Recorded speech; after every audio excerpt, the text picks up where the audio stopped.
Riesgos inherentes. Este es un caso de proceso de caja chica y dice lo siguiente.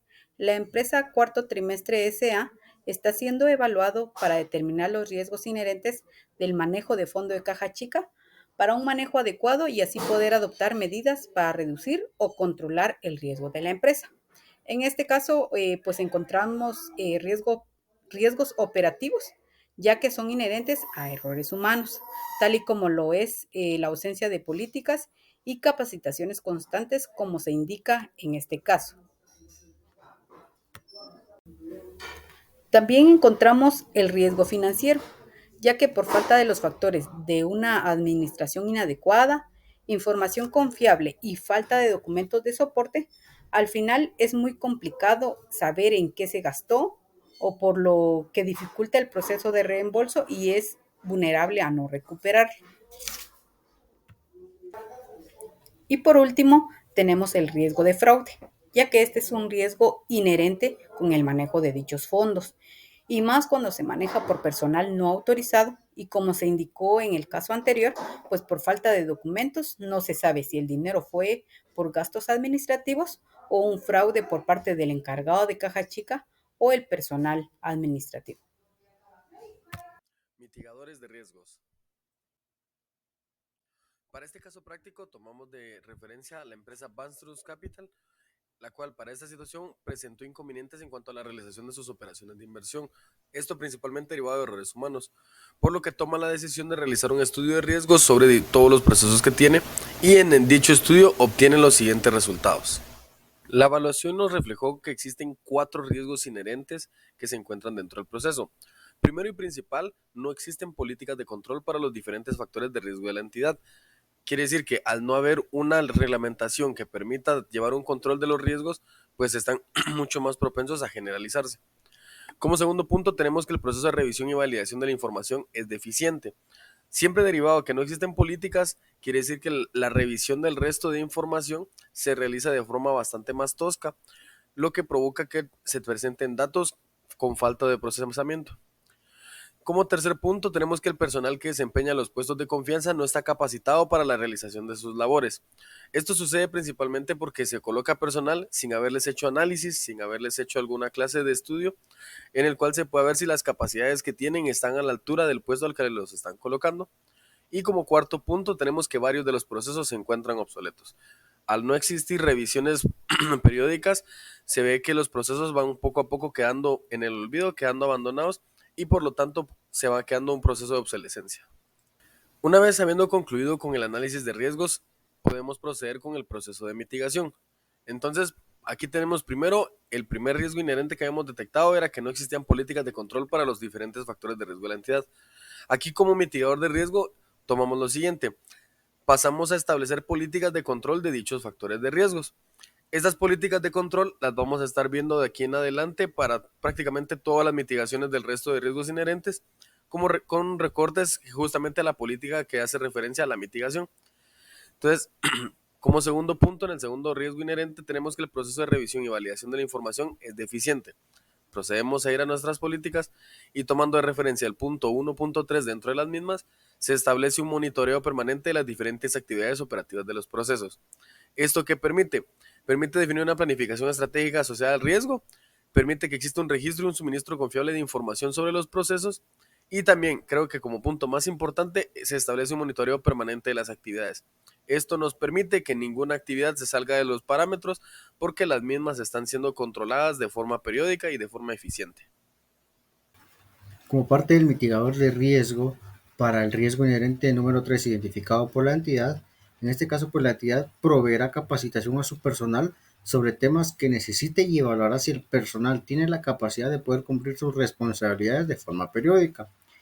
La referencia 1.4 nos habla sobre las políticas y normas. En este caso, pues se establece la capacitación. Bantrust Capital proveerá a su personal de entrenamiento y capacitación.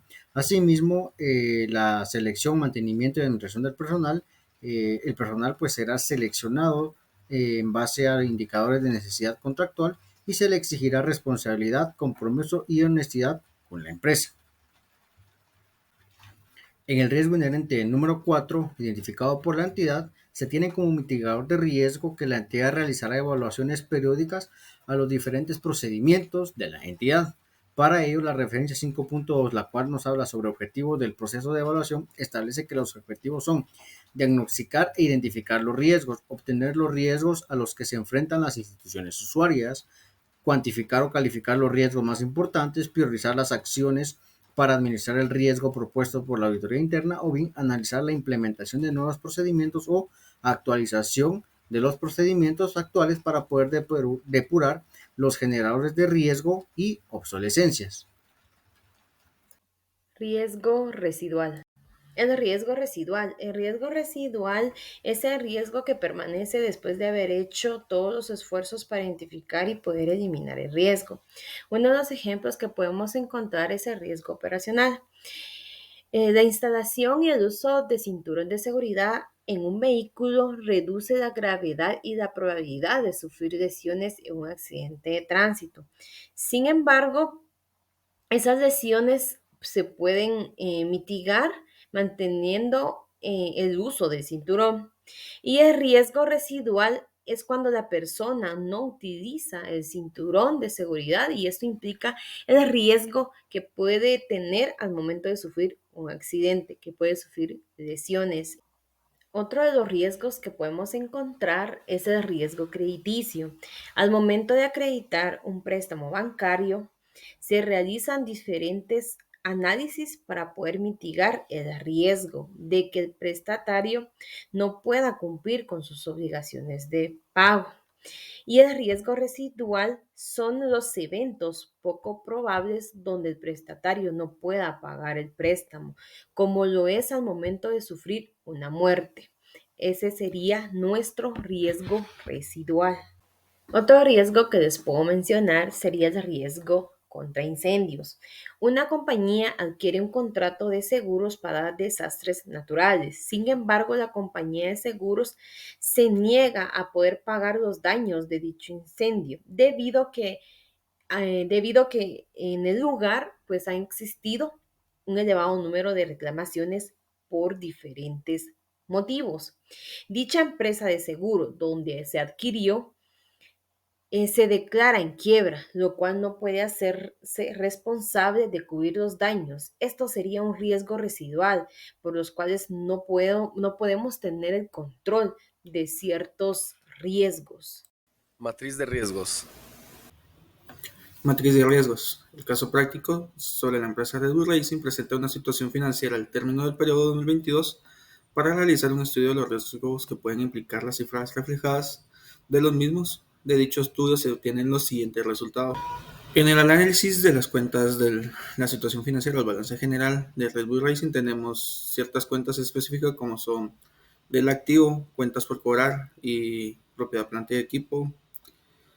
Dentro de estas tenemos para la cuenta por cobrar dos tipos de riesgo que vienen siendo la liquidez y el crédito, que tienen o cuáles son sus factores: un excesivo de otorgamiento de crédito, una concesión de nuevas captaciones de clientes, la concentración de la cartera y la tasa de recuperación, los cuales tienen una probabilidad y un impacto de riesgo de 3 y 2, teniendo un nivel de riesgo medio alto.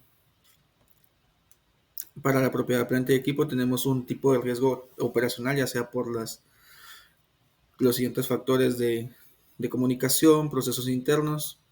La probabilidad de que estos se puedan dar es de 2 y tiene igual un impacto 2, con tendencia a un nivel de riesgo medio bajo. En el lado del pasivo tenemos la deuda a largo plazo y beneficios empleados. La deuda a largo plazo obtiene un tipo de riesgo de crédito por la probabilidad de incumplimiento, con una probabilidad de 4 y un impacto de 3, con tendencia a un nivel de riesgo alto. Los beneficios empleados es un riesgo operacional, ya sea por recursos humanos o procesos internos, con una probabilidad de 2 y un impacto de 3, con un nivel de riesgo con tendencia a medio alto. Y en el patrimonio tenemos la certificación de las aportaciones y los resultados. En las aportaciones puede llegarse a un tipo de riesgo de liquidez por inestabilidad asociativa y gerencial, con una probabilidad de 2 y un impacto de 1, con un nivel de riesgo muy bajo. Y en los resultados acumulados y resultados del periodo tenemos un tipo de riesgo operacional ya sea por procesos internos, eventos externos, tecnologías de la información, tecnologías de la telecomunicación, la operación recurrente, con una probabilidad y un impacto de 3 y 4 respectivamente, un nivel de riesgo alto de acuerdo a las operaciones de la entidad. Evaluación del impacto. Para el tema de la identificación de los eventos analizados, tenemos una evaluación de las probabilidades e impacto que pueden tener los rubros de la situación financiera, los cuales se determinan conforme a escala y rango del impacto de riesgo que pueden conllevar los mismos. Y en este caso los más representativos son las deudas a largo plazo y los resultados obtenidos por la empresa, siendo representativos de la siguiente manera: las deudas a largo plazo con una probabilidad e impacto de 3 y una evaluación de 9. En el caso de los resultados con una probabilidad de 3, un impacto de 4 y una evaluación de 12. Mapa de calor. En el análisis de la matriz de riesgo y el impacto que pueden tener los estados financieros de la entidad Red Bull Racing, se mantiene en un nivel de riesgo medio-bajo. Sin embargo, como un riesgo más probable es que se llegase a tener malos resultados en periodos futuros, con una probabilidad de impacto medio-alto.